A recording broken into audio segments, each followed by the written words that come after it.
Good morning, CRC family. We are here at Potchefstroom Police Station and we are busy with phase 2 of our Beauty for Ashes extreme makeover of this safe house that we are going to turn into a facility that police officers can use to take statements of victims that were part of gender-based violence. So for women and children to do counselling, to take statements, to follow that whole process. So I just want to show you what we're busy with on this cleanup day. So come and have a look.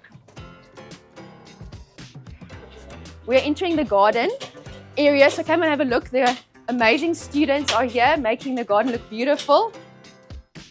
Hi guys. Hello. Look how amazing this looks. It's going to be a beautiful garden.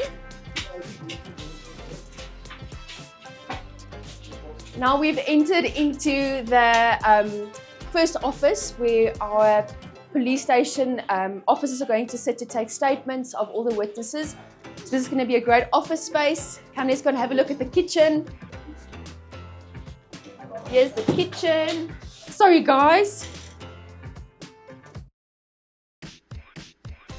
Okay, then we're going to go into the main foyer area.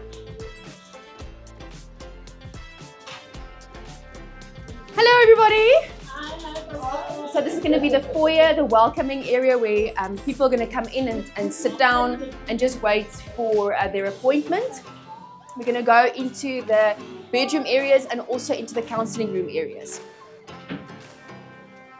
So this is going to be the children's counselling room where social workers, police officers can work with children.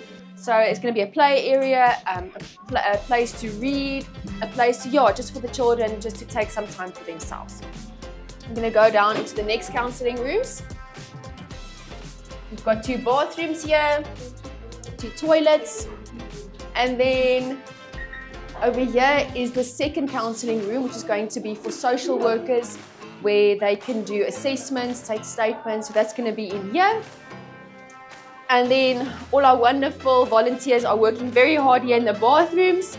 And this is going to be a bedroom for people to stay over if it's necessary. So we're very excited, family. We want to thank every single person that has brought donations so far. We've gotten amazing things from furniture, curtains, upholstery material, anything that we need to make this place homely. So I want to encourage you, if you still want to be part of this project, please contact us. Please contact us on social media, contact your zone pastor, and let us know where you want to help us make a difference. We know that this facility is going to make the life of every single police officer at this station so much easier. It's going to make it easier for victims to be helped, to be counselled, and to get back onto the road of recovery. So thank you, CRC, for being the hands and feet of Jesus. We are making a huge difference here in our city. God bless you.